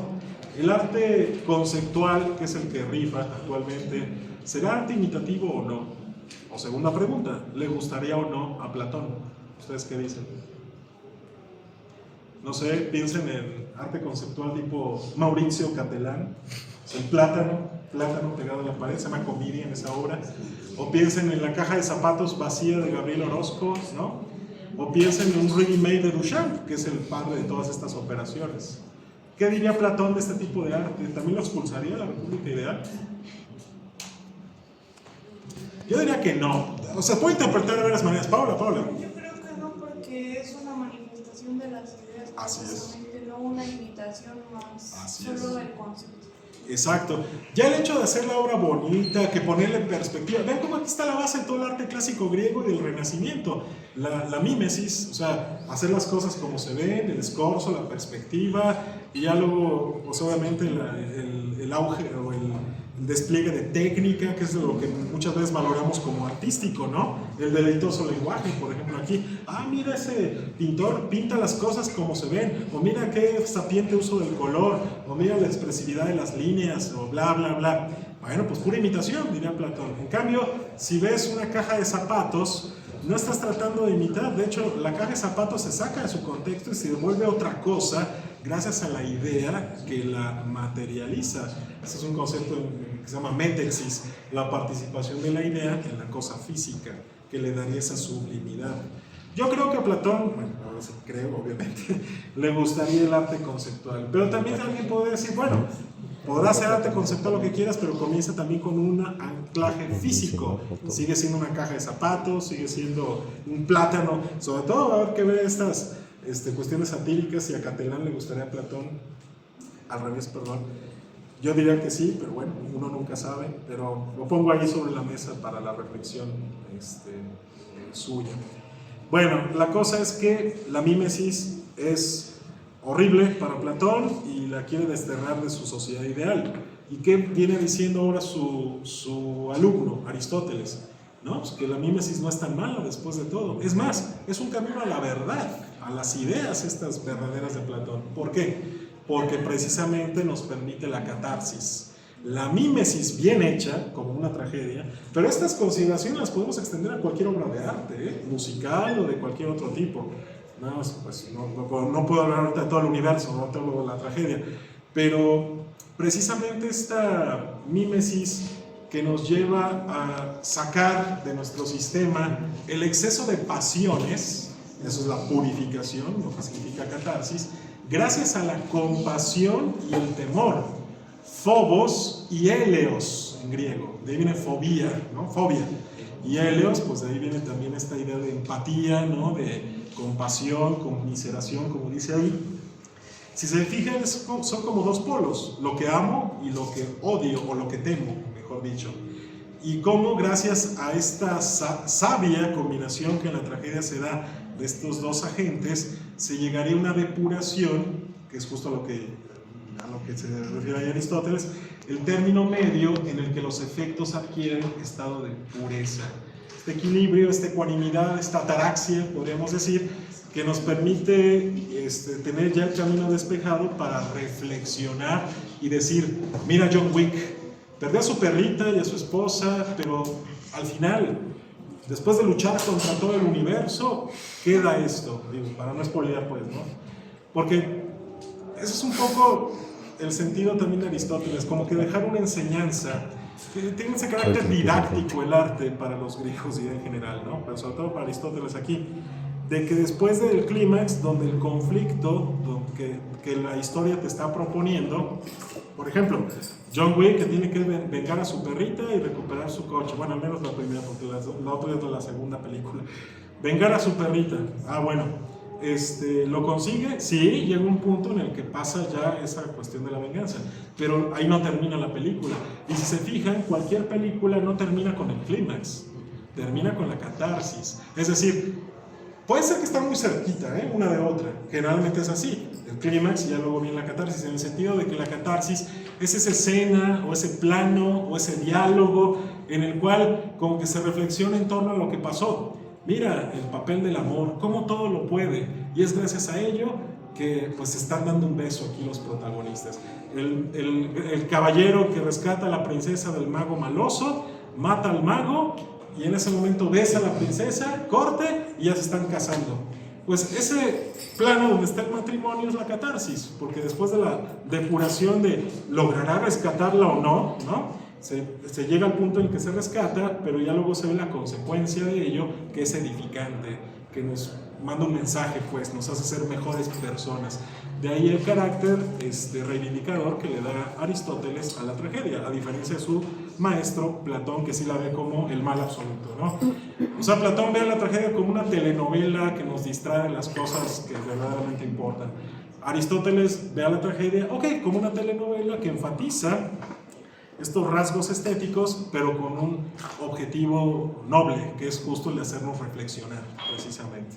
Entonces, yo siempre he sostenido que, obviamente todos tenemos nuestros gustos y podemos decir, mira qué buena obra o qué mala obra, pero yo sostengo que incluso en las malas obras, con la actitud adecuada y la reflexión adecuada, uno puede llevarse interesantes reflexiones a partir pues, de la cosa más chafa que se pueda hacer, al menos para no repetirla, ¿no? O hacerla igual.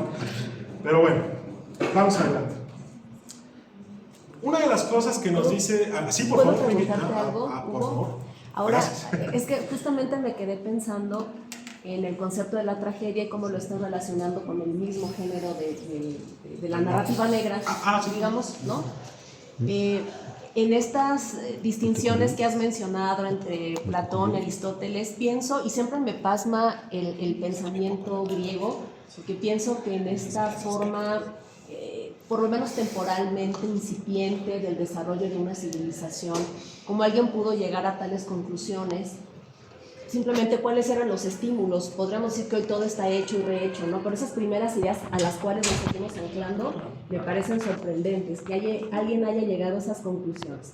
Pero, justamente pensando en Aristóteles, ¿tú consideras que su conceptualización de la tragedia, con estas características que nos has enunciado, tiene que ver con una metodología más, digamos, empírica o conceptual?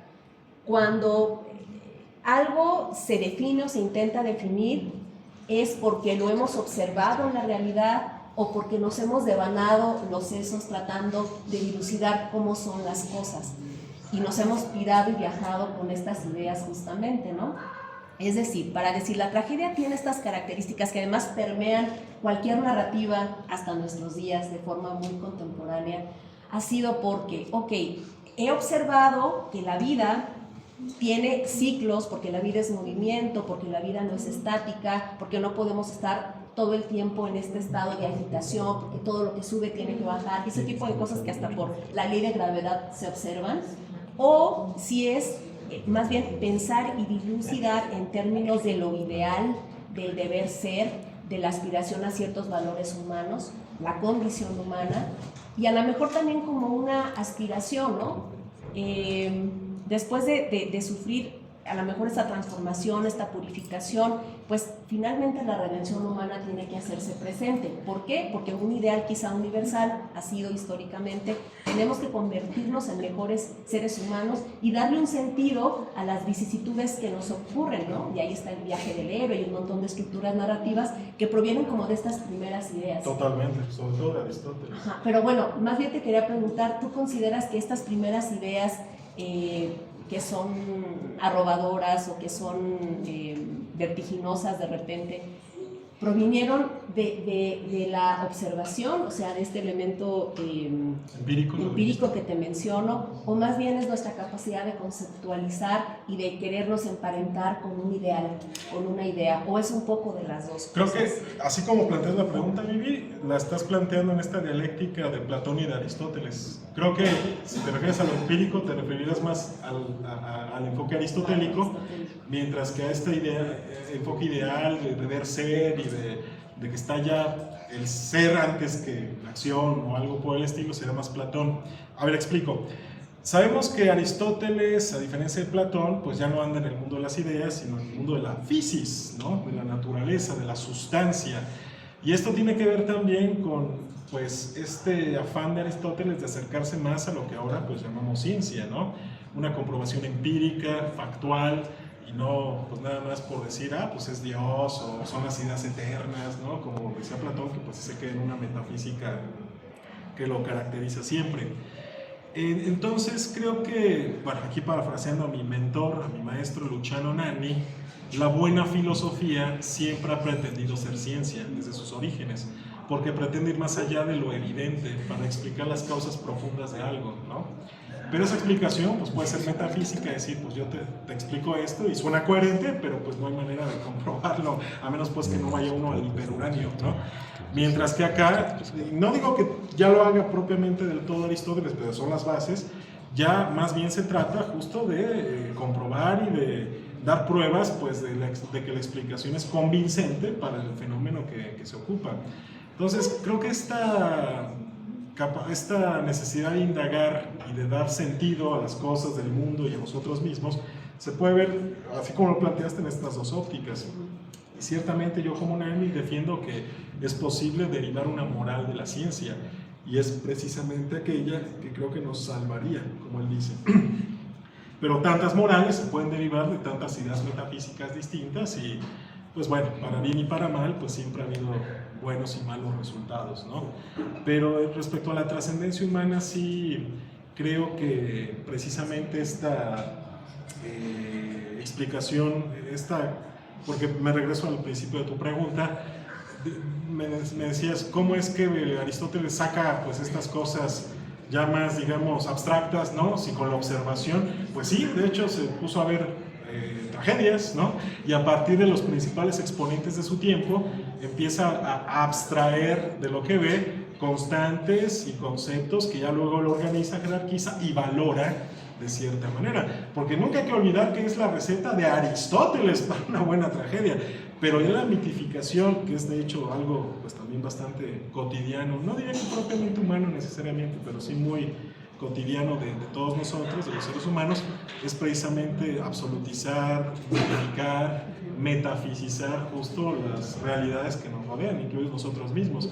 Entonces esta idea de que Aristóteles es la referencia de la tragedia, de las narraciones, de la literatura y todo esto, como de hecho lo es pues todo el filón occidental de la filosofía, pues sí tiene que ver también con ciertos paradigmas que se erguen como rectores de una civilización que les da justo estos paradigmas ese valor fundacional y de cohesión que hasta la fecha tenemos. O sea, en las clases de filosofía actualmente, jóvenes, uno sigue viendo estos autores y uno estudia sus obras, pues la tragedia, la poética, porque pues justo hay algo, mucho de nosotros desde estos inicios, ¿no? Entonces vean cómo se puede extender las reflexiones del noir y de la tragedia a una cuestión existencialista, a una cuestión del arte en general, o a una cuestión pues de la humanidad entendida como aquello que justamente le da sentido. Después de todo, la humanidad es un género, ¿no? La humanidad es una identidad. Y aquí habrá que preguntarnos si la queremos explicar de manera metafísica, ¿no? La humanidad, el humanismo con H mayúscula, o las humanidades, los humanismos como ideas históricas que las culturas se van justo construyendo, ¿no? Sí, las praxis. Las prácticas, la humanidad como práctica precisamente, ¿no? Pero sí creo que en ese contexto se puede discutir, porque es obviamente una discusión muy amplia lo que nos dices, Vivi. Y precisamente en estas pluralidades culturales quiero ahorita hacer énfasis con este ejemplo. Nos dice Aristóteles que pues para que haya tragedia tiene que haber compasión y temor. Y a ver, antes de explicar esto les pregunto para quienes, que veo que son pocos, para ver la licenciada, Alan, Ana Sibi, alguien más que por aquí vi, en las películas que vimos del ciclo de cine noir. Ok, ninguno de los personajes de estas películas es perfecto. Es el héroe épico, de armadura blanca, resplandeciente, que tú dices tiene que ganar. Fíjense, Mariana, tú me preguntabas ahorita de Batman. Yo creo que es por esto que me gusta más Batman que Superman. Superman es demasiado aburrido. Pues es el sol, blanco, puro.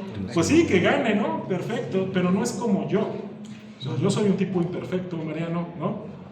Y justo nos dice esto Aristóteles, construye tus personajes no totalmente viciosos ni totalmente virtuosos, porque nadie es así, ni siquiera los dioses.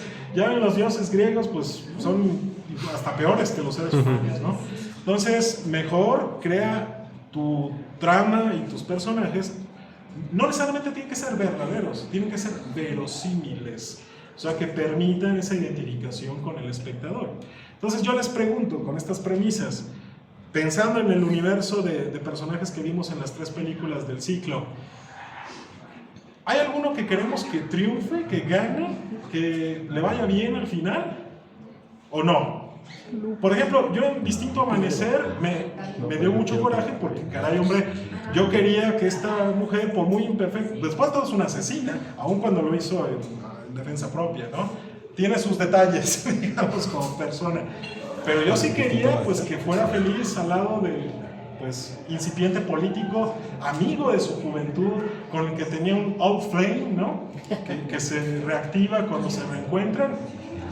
Y también con el Pedro Armendáriz, ¿no? Sé que también ahí tiene...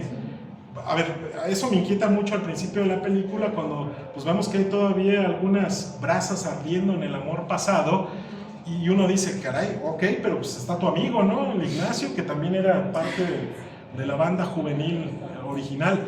O sea, yo sí me siento con esa pesadumbre de que por un lado, pues mira, es el amor, ¿no? Y el amor todo lo puede, pero por otro lado, momento que pues también hay, pues aquí principios, ¿no? Cómo traicionar a tu mejor amigo, o incluso también a ella, en el sentido de romper su familia.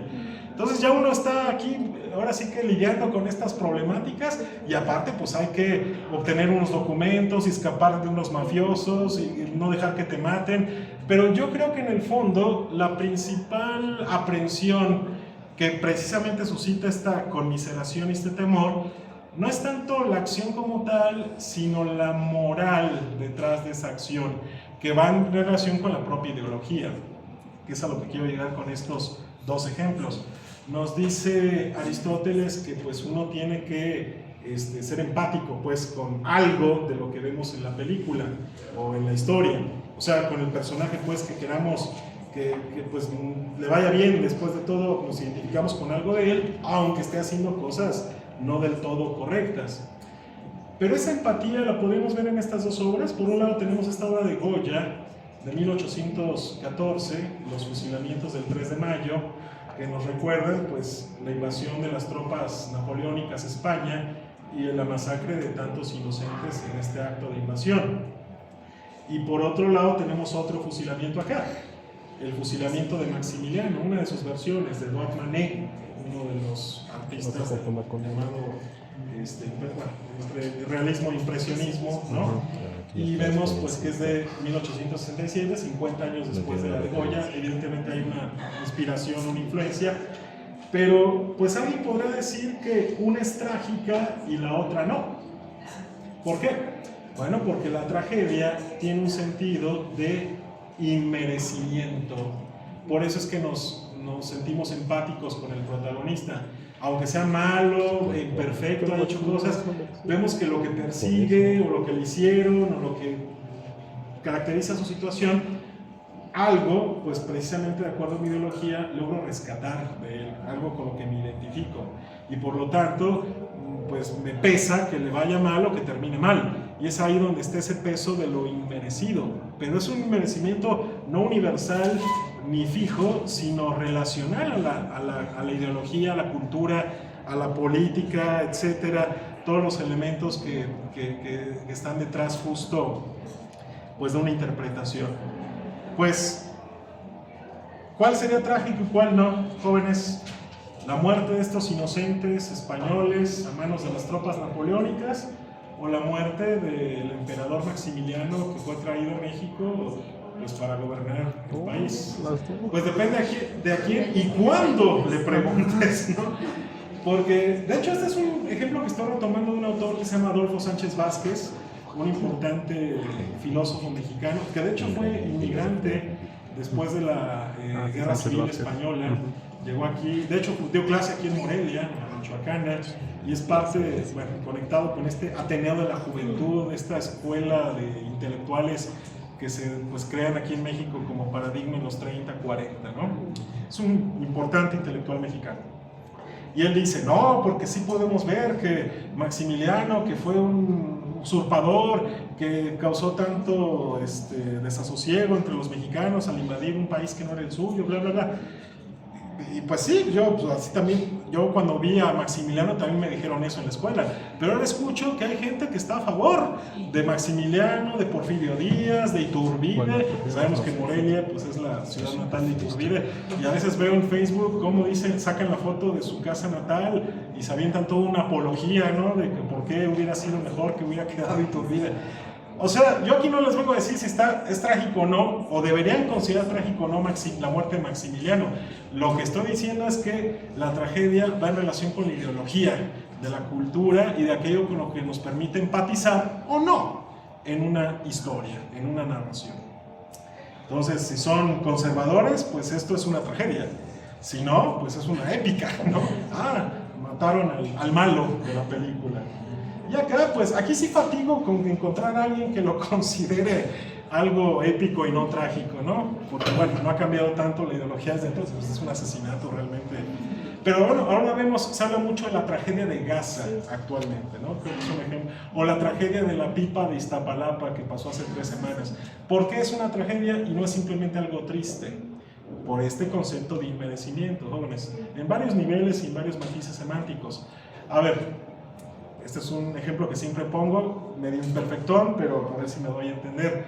A ver, que un abuelito, una persona que tiene 100 años, ¿no? Fallezca, seguramente es triste como cualquier otra muerte, pero pues al menos uno dice, pues vivió 100 años, vivió su vida, ¿no? Digo, qué mal que murió, pero pues sería difícil decir que es una tragedia. En cambio, si muere una niña, como de hecho, bueno, no sé al final si la niña que se quemó en la Concordia, que creo que la llevaron a Estados Unidos, estaba muy grave, al final haya sobrevivido, no, espero que sí, pero a ver, digamos que no lo haya logrado, pues ciertamente es una tragedia.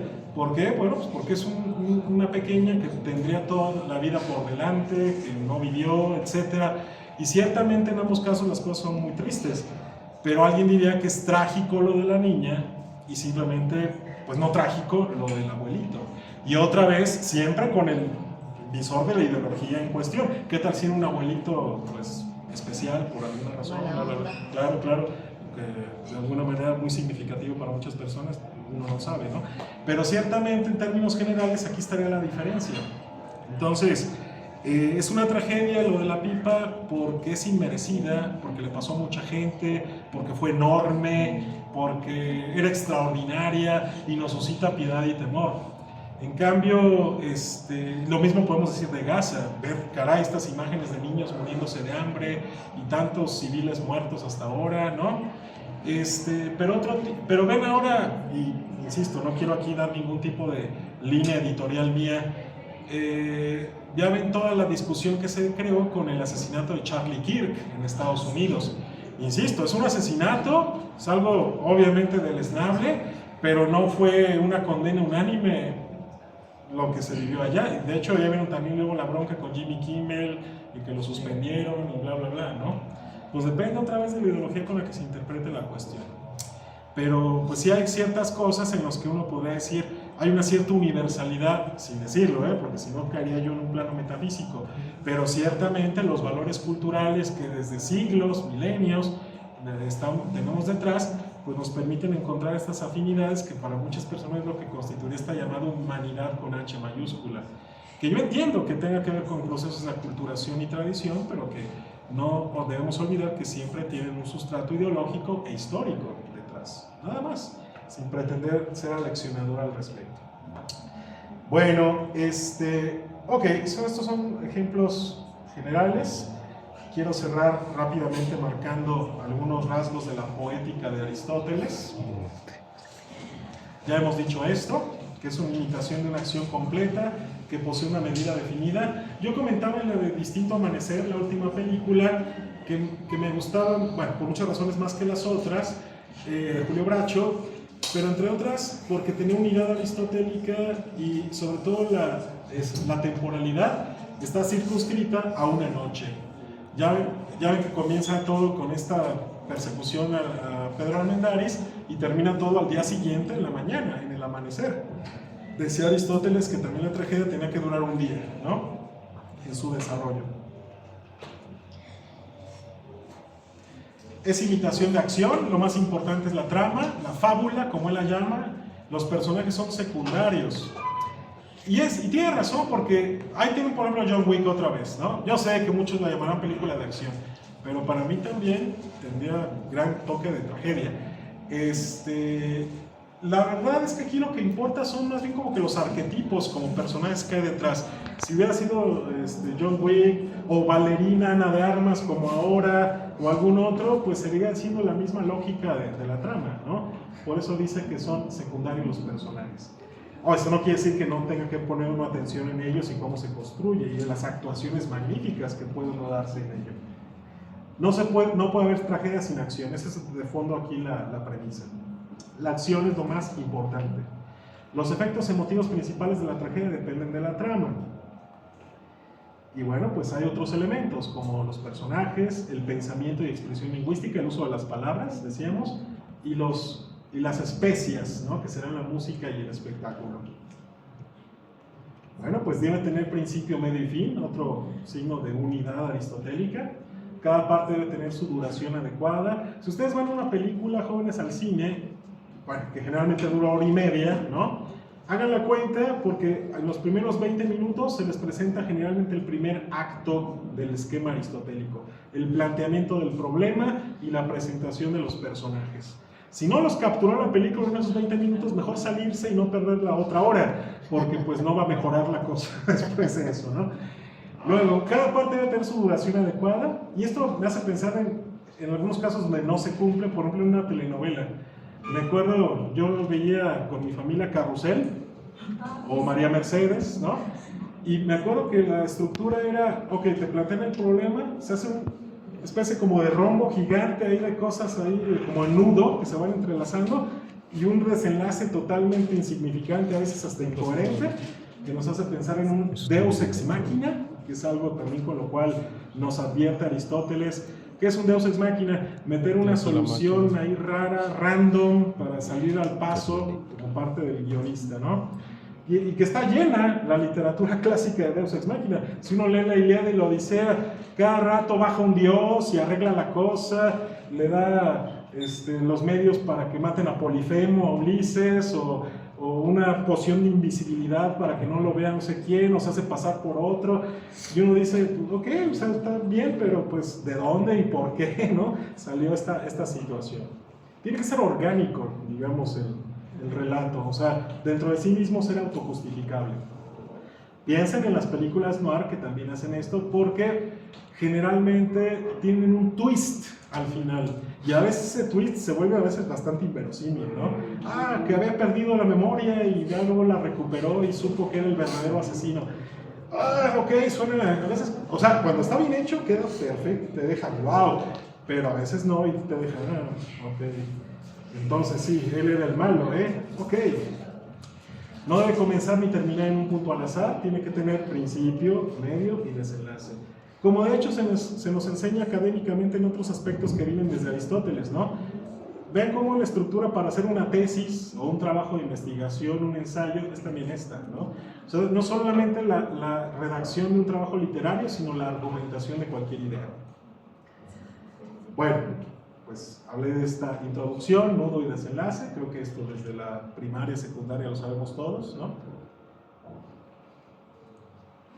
La gráfica de acción dramática, yo hablé hace rato de clímax y de catarsis. Vean cómo el clímax, a ver, son dos puntos aquí primero. El primer punto es, en la introducción te plantean el problema, así como en tu tesis, delimitación del problema, ¿no? Y toda la tesis sería prácticamente el nudo hasta llegar a las conclusiones, ¿no? Entonces, ese problema nos lleva a que se va suscitando cada vez más una gráfica de ascensión, que es el interés del espectador. No sé, Shrek pierde su pantano y tiene que recuperarlo, ese es el problema. Entonces, para ello tiene que desempeñar una serie de acciones que alguien que le manda Lord Farquaad. Y bueno, pues hasta que pues logra recuperarlo, pero en realidad nunca se trató en sí del pantano, ¿no? Depende de cómo lo interpretemos. El pantano es la diégesis superficial de lo que, y es aquí un trabajo interpretativo de cada uno, lo que significa en el fondo la cuestión. Para mí el pantano de Shrek significa su libertad, y más que su libertad, su felicidad. él no se da cuenta que no es posible ser feliz solo. Y esa es una idea muy platónica. Platón nos dice que para que tú seas feliz, el Estado tiene que ser feliz, o sea, lo colectivo. Entonces Shrek pues va muy contento, tirándose pedos, tirándose eructos, la gente ahí lo está amenazando porque ofrecen recompensa por su cabeza, pero él se ríe y vive ahí tranquilo, regodeándose en la porquería. ¿Qué pasa? Pierde el pantano, pierde su zona de confort y ya luego descubre la amistad y el amor romántico, el burro y Fiona. Y se da cuenta después de conocerlos que no hay manera de regresar al pantano él solo. Y no solamente ellos dos, sino toda la comunidad de personajes de cuentos de hadas que luego se crean, ¿no? Entonces, sí, por favor, Paula. Y no solo que le gustara estar solo, sino que también se da cuenta que fue como un mecanismo de defensa porque él no se creía merecedor a acceder a los demás y sentía que él Era rechazado. Ajá. Totalmente. Sí, esta cuestión de inadecuación también está presente en la película, Paola, sobre todo en la escena graciosísima cuando va a rescatar a Fiona y vemos cómo los dos tratan de entrar a esquemas postizos que no son de ellos. Shrek, en el momento en que se quiere poner esta armadura, que no cabe de lo gordo que está, y se pone el y se ve muy gracioso con la espadita, y está Fiona haciéndose la dormida, esperando que venga el príncipe a rescatarla. Los dos a fuerzas quieren entrar en esquemas postizos de la cultura que no les corresponden, y un poco también ese fue el gran interés catártico de la película, darnos cuenta que el mensaje no es que todos seamos igual de bonitos y igual de arquetípicos que los príncipes, sino que, pues, feos como somos, bueno, al menos yo puedo hablar por mí solo, también podemos encontrar ahí justo esta felicidad, ¿no? Fuera de los cánones. Antes de que se hablara de body shaming, que se hablara de cánones estéticos hegemónicos, ¿no? Ya estaba Shrek que abría un poco ahí el camino. Bueno, entonces, si están de acuerdo con mi interpretación, esa sería la catarsis, mientras que el clímax es cuando aparentemente pues ya la historia, pues ahora sí se solucionó, ¿no? Ya nada más queda la moraleja, que sería este mensaje didáctico, que lo vemos obviamente en este formato de fábulas infantiles. Fíjense, fábula, también como la llama Aristóteles, ¿no? En la trama. Bueno, 8 minutos quedan. Quiero ya cerrar para dejar tal vez alguna pregunta, o si no, interrúmpanme, jóvenes. Hablaba de la verosimilitud de la trama,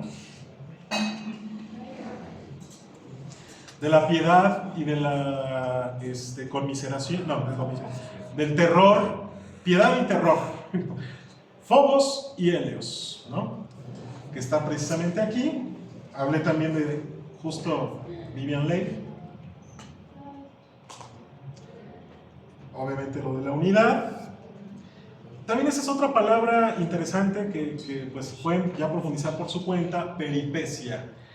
Luego a veces uno la usa en este sentido de que se inundó la ciudad, fue una peripecia llegar a la latina. ¿Qué significa esto? Pues que hubo una gran aventura, hubo muchos problemas para llegar aquí. Bueno, pues el camino entre la presentación del problema y el clímax está lleno de peripecias, cambios de fortuna del personaje, ¿no? Y hay tramas simples donde hay peripecia y anagnórisis, cuando le cae el 20 al personaje de lo que está pasando. Hey Luke, yo soy tú, no quiero spoilear, Star Wars, esa es una anagnórisis importantísima, ¿no? Es decir, reconocimiento, toma de conciencia diegética. Y bueno, las complejas, simples cuando no las hay, complejas cuando sí. Y pues bueno, ahí está la definición de peripecia. Obviamente el ejemplo que les digo.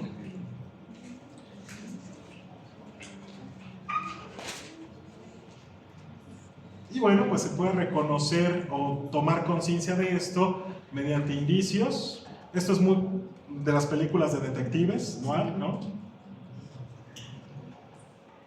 Bueno, aquí los ejemplos merecerían una explicación ya bastante larga. Lo del Deus Ex Machina, que les digo que no hay que hacer, según Aristóteles, bueno, y creo que en general estamos de acuerdo. Por ejemplo, el final de la Guerra de los Mundos, o sea, la versión, aparte que sale un Mustang, que ahí jóvenes, sale, a mí me gusta cómo actúa Tom Cruise cuando lo dirigen bien, pero el final estuvo horrendo de esta película.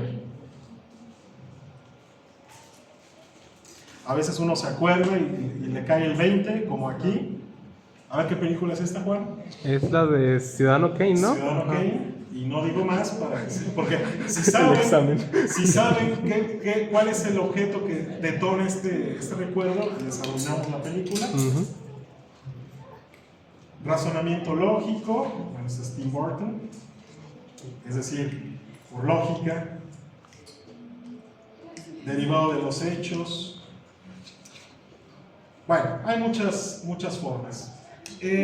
No me voy a detener ahora sí que hablar todo lo que dice Aristóteles.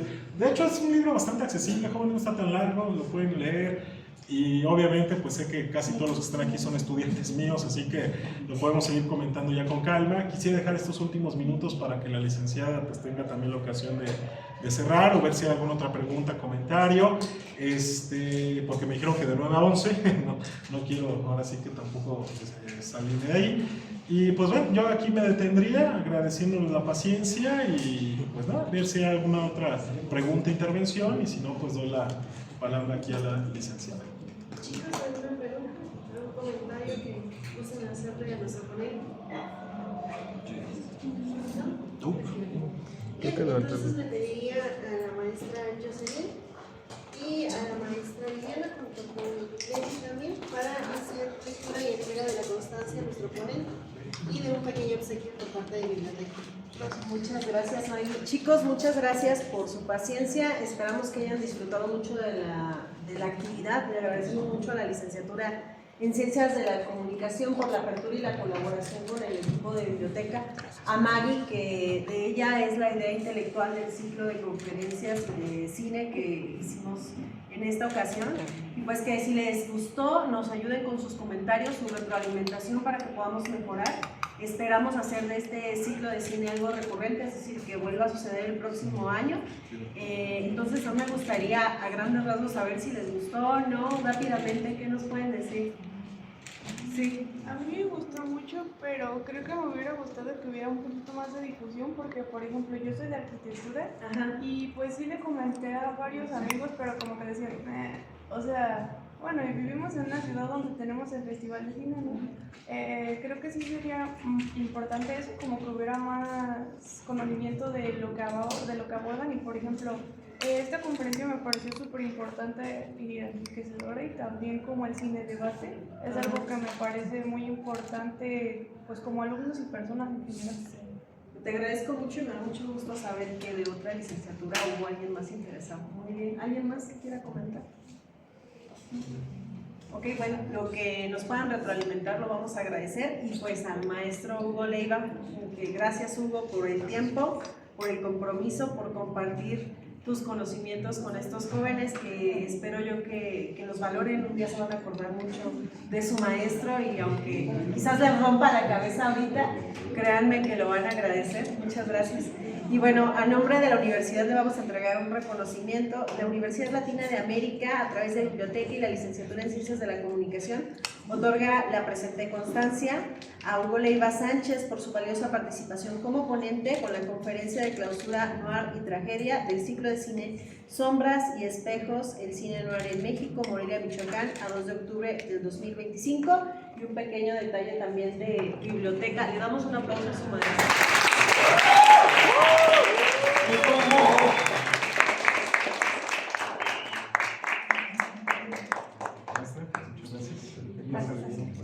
Y si nos regalan una foto con ustedes, nos ponemos, profe, yo creo que al lado para que salgan.